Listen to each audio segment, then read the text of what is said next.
Olá, meus amigos. Antes de entrar no assunto de hoje, eu gostaria de agradecer a todos vocês que assinaram a petição, né? Eu estava extremamente alterada semana passada. Obrigada pela participação de tantos de vocês nesse projeto. Eu vou mantê-los informados, tá bom? Do que está acontecendo, porque isso é algo que está realmente provocando um grande movimento social aqui em Salt Lake. Eu acho válido vocês saberem o que está acontecendo em relação a isso, tá?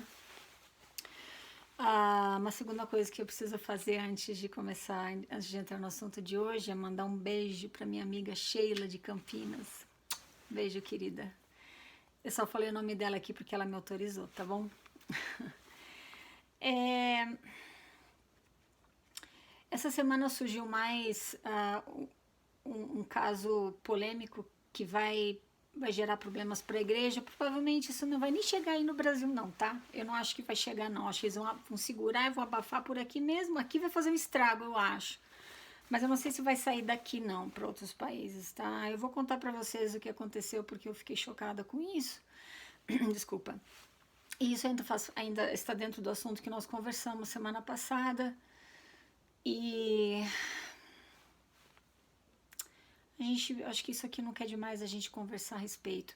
Eu quero deixar claro para você duas coisas, tá? Primeiro, eu sei que isso não acontece só na igreja Mormon. Aliás, mais de duas coisas. Eu sei que não são todos os líderes que fazem essas coisas, tá? Eu sei que a igreja tem muitas coisas boas, eu sei de tudo isso. Mas se você dá uma olhada no nome do canal, o nome é Tabus no Mormonismo. Um dos maiores tabus na igreja Mormon é que os homens são chamados por Deus e eles têm poderes especiais, tá?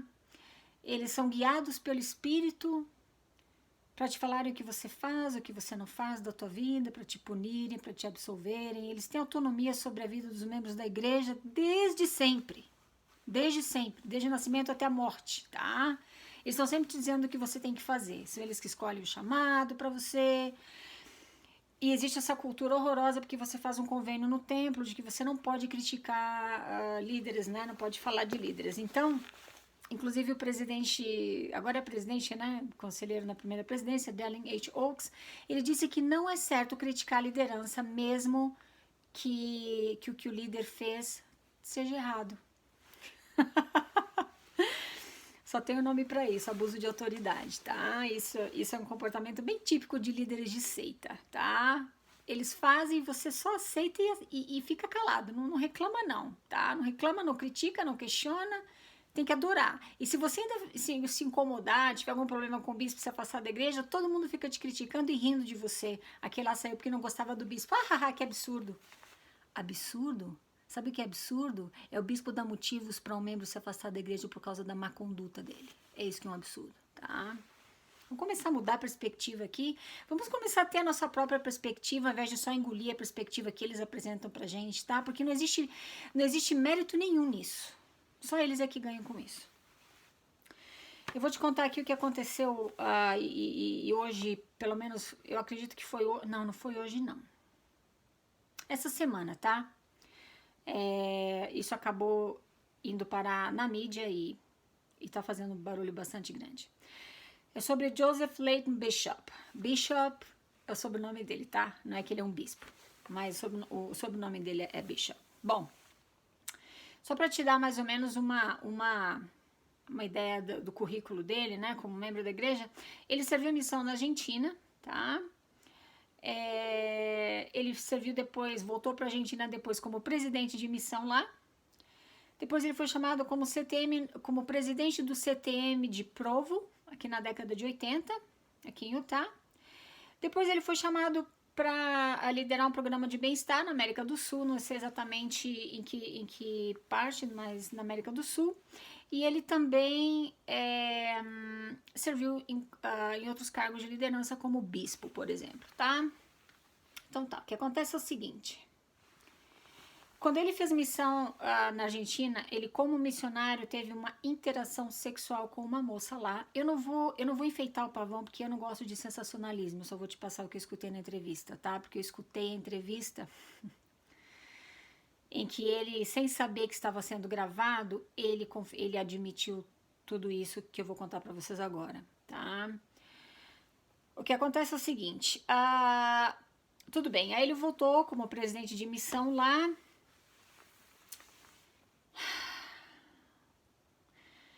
E ele não conta detalhes sobre o que aconteceu durante esse tempo lá, como presidente de missão, mas como quando ele era presidente do CTM, ele admite que havia uma sister, que ela havia sido violentada sexualmente.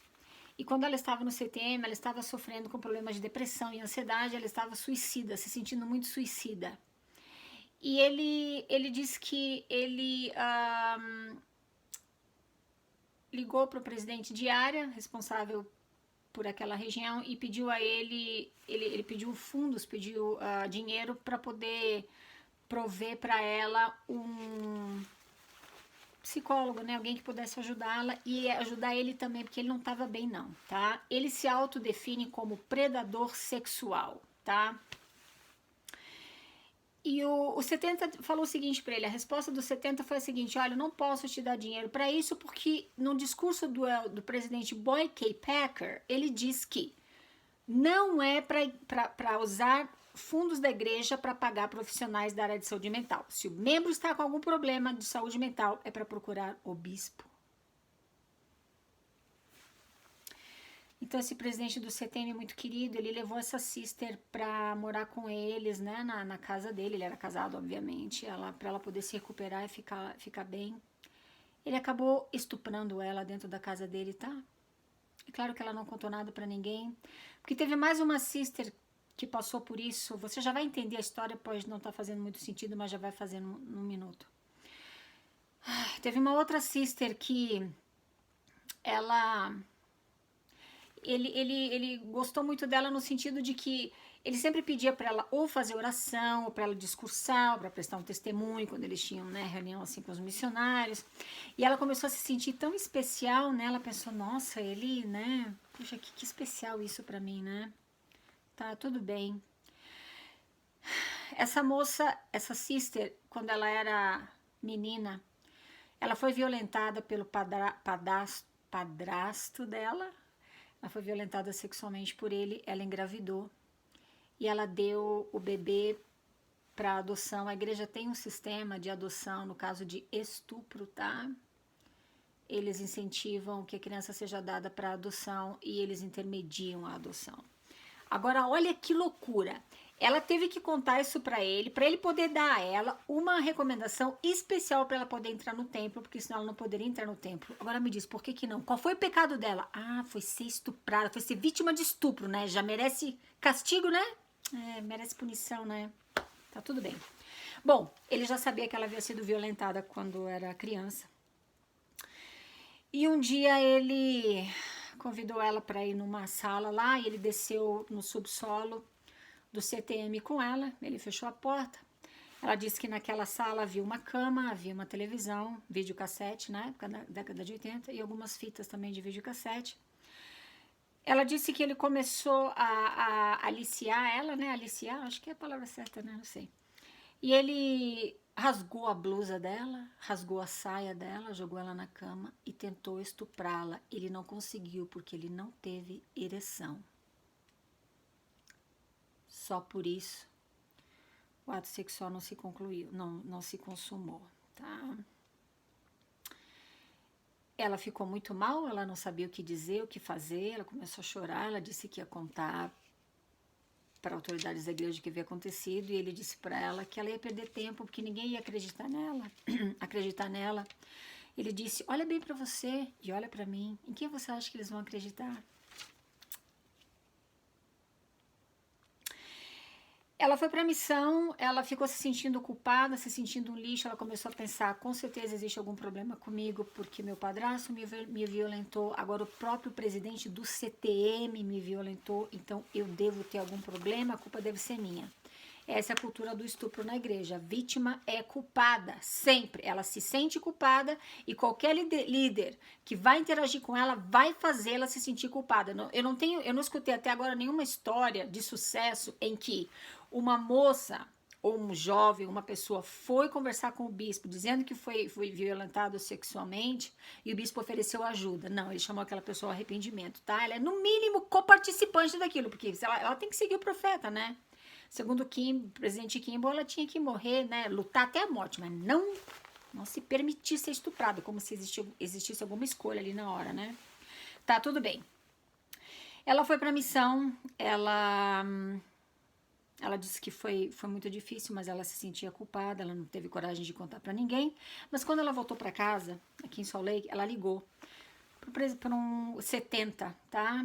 Eu esqueci agora o nome dele, confesso. Eu fiz umas anotações aqui para não esquecer, mas eu esqueci de anotar o nome dele. Ela ligou para ele e contou o que tinha acontecido. Ele falou, tá bom. Ele não falou nada o que ia fazer, né? O 70 não falou para ela o que ia fazer sobre isso. O tempo foi passando, ela se casou, teve filhas, eu não sei quantas filhas, tá? E o marido dela, então, começou a traí-la. Ela disse que enquanto ele traía ela, ele tinha chamados na igreja, ele dava aula na escola dominical, e aulas tão poderosas que todo mundo sentia tão forte o espírito, ele chorava, era tão bom, né? Mas ele estava traindo ela. Ela disse que em 4 anos ele teve, se eu não me engano, 12 amantes diferentes em 4 anos. Ela divorciou e ela pensou, não, realmente o problema é comigo. Ela perdeu a confiança nos homens, ela perdeu a confiança nos portadores do sacerdócio, que tecnicamente, segundo o que a igreja te coloca, eles são melhores do que todos os outros homens do mundo, né? Ela disse que por 25 anos ela criou as filhas dela sozinha. Ela disse que nunca superou aquele trauma que ela teve com aquele presidente de missão. Como foi que ela descobriu tudo isso? Depois de durante o período de 33 anos, ela ficou ligando para a igreja aqui em Salt Lake, perguntando, tá, como é que ficou aquela situação? Eu já liguei, eu já falei o que houve, e aí? Sabe qual foi a resposta que ela recebia? Qual era a resposta que ela recebia? Você não tem o direito de perguntar isso. Não te preocupa. Tá, tudo bem. Ela perdeu a paciência, ela cansou de esperar, e ela entrou em contato finalmente com ele depois que ela se sentiu forte o suficiente. Ela entrou em contato com ele e disse que queria fazer uma entrevista, porque ela estava fazendo um trabalho na faculdade sobre grandes líderes da igreja mórmon, né, e grandes sacrifícios que eles faziam e tudo mais. Então ela conseguiu marcar essa entrevista com ele. Ele já estava na metade da conversa e ela se apresentou. Ela falou, você sabe quem eu sou? Ela falou o nome dela. E ela começou a recapitular a história, ele recapitulou a história junto com ela, ele lembrava de tudo, pediu desculpa. E no final da conversa, ele falou para ela o seguinte, que ele não queria perder a reputação dele junto com a família, principalmente, né? Ia ser muito triste se a família viesse a descobrir que ele era um predador sexual. Ele admitiu para ela que como bispo e como presidente de missão na Argentina, ele também violentou outras mulheres. Ele confessou para ela que ele nunca foi chamado a conselho disciplinar. O 70 sabia de tudo, tá? Pelo menos sabia do caso dela. Ele nunca foi levado a conselho disciplinar. E ele disse para ela o seguinte,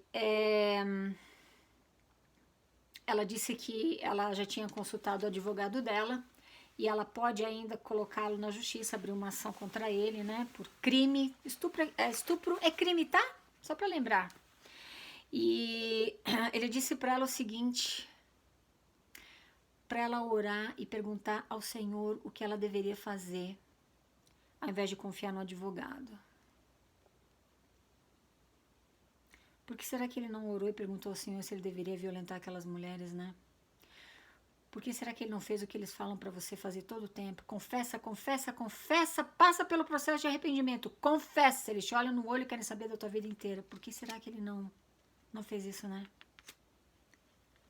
Não fez. Então, está se falando muito sobre isso agora. Não sei se ela vai para a justiça ou não, mas se esse caso tiver um desenrolar, eu vou compartilhar com vocês, tá bom? E volto já já para um segundo vídeo, que não é bem a sequência desse, mas infelizmente é sobre o mesmo assunto. Volto já.